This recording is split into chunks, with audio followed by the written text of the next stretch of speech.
friends, welcome to Mitesh Vlogs.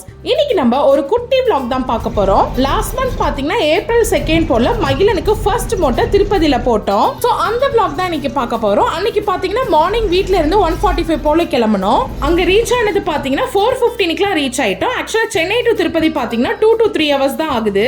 நாங்க வந்து டிராவல்ஸ்ல tempo book பண்ணி தான் போனோம். நாங்க போனப்போ டூரிஸ்ட் பஸ்ல ஸ்டாப் பண்ணி வச்சிருந்தாங்க. சோ நாங்க ஃப்ரீ தரிசனம்ல தான் போயிட்டு வந்தோம். ஃப்ரீ தரிசனம் சொல்லவும் கொஞ்சம் கஷ்டமா இருந்துச்சு. ஏன்னா பசங்க எல்லாம் வச்சுட்டு போறது கொஞ்சம் கஷ்டமா இருக்கும். பட் வேற வழி இல்லைன்னு கிளம்பியாச்சு.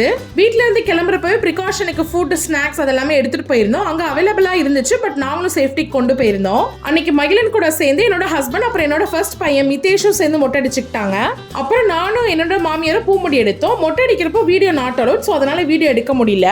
மொட்டைலாம் அடிச்சதுக்கு அப்புறம் நாங்க கோயிலுக்குள்ள போயிட்டோம். பொதுவா திருப்பதியில பாத்தீங்கன்னா போன்ஸ்லாம் அலோவ் பண்ண மாட்டாங்க. ஸோ நாங்க எல்லாமே வேன்லயே வச்சுட்டு போயாச்சு. நாங்க கோயிலுக்குள்ள போறப்ப பாத்தீங்கன்னா ஷார்ப்பா 6 o'clock ஆச்சு. என்ட்ரி டிக்கெட்ல பாத்தீங்கன்னா எஸ்டிமேஷன் டைம் வந்து நைட் 11 ஆகும்னு போட்டிருந்துச்சு. அதை பார்த்ததுமே கொஞ்சம் பயமா இருந்துச்சு. ஏன்னா மார்னிங் 6ல இருந்து நைட் 11 வரைக்கும் எப்படி நம்ம அது உள்ளுக்கே இருக்க முடியும்? அந்த ஒரு கூண்டுக்குள்ளதான் நம்மள அடைச்சு வைப்பாங்க.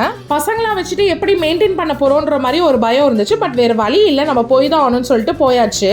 நாங்களும் உள்ள போனதுல இருந்து பாத்தீங்கன்னா டைம் பார்த்துக்கிட்டே இருந்தோம். 7, 8, 9 இப்படியே டைம் போயிட்டே இருந்துச்சு. ஒரு ஸ்டேஜ்ல பாத்தீங்கன்னா ரொம்பவே போர் அடிக்க ஆரம்பிச்சிருச்சு. ஏன்னா சும்மா உட்கார்ந்து சும்மா இல்லைன்னு சொல்லுவாங்களா, அந்த மாதிரி தான். அப்புறம் பாத்தீங்கன்னா அப்படியே பிரேக்ஃபாஸ்ட் சாப்பிட்டுட்டு அப்பப்ப ஸ்நாக்ஸ் எல்லாம் சாப்பிட்டுட்டு இருந்தோம். ரொம்ப தூக்கம் வேற வந்துச்சு. ஸோ அப்படியே எல்லாம் கொஞ்சம் தூங்கியாச்சு.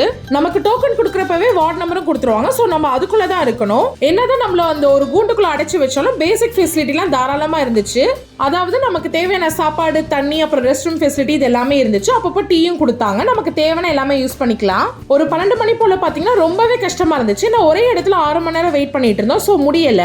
நாங்க புலம்புனது கடவுளுக்கே கேட்டுருச்சு போல. கரெக்டா 12:05 போல கேட் ஓபன் பண்ணிட்டாங்க. எல்லாரும் குடுகுடுன்னு ஓட ஆரம்பிச்சிட்டோம். அப்புறம் சுத்தி விட்டதுல சாமி பார்த்துட்டு வெளியே வரப்போ 2:30 மணி ஆச்சு. அப்புறம் அங்க இருக்க வேற சாமி எல்லாம் கும்பிட்டுட்டு லட்டு வாங்கிட்டு அப்புறம் கீழ் திருப்பதியில இருக்க சாமி கும்பிட்டுட்டு மதியம் போல நாங்க சாப்பிடல. ஸோ அங்கேயே ஒரு ஹோட்டல்ல சாப்பிட்டுட்டு வீட்டுக்கு கிளம்பியாச்சு. நைட் பாத்தீங்கன்னா 10 மணிக்கு ரீச் ஆயிட்டோம். பொதுவா திருப்பதிக்கு பாத்தீங்கன்னா பிளான் பண்ணி போக முடியாதுன்னு சொல்லுவாங்க. அந்த மாதிரி தான் நாங்க சடனா பிளான் பண்ணி டக்குன்னு போயிட்டு வந்தாச்சு. இந்த வீடியோ உங்களுக்கு பிடிச்சிருந்தா மறக்காம மிதேஷ் vlogsக்கு சப்ஸ்கிரைப் பண்ணிடுங்க. Thank you.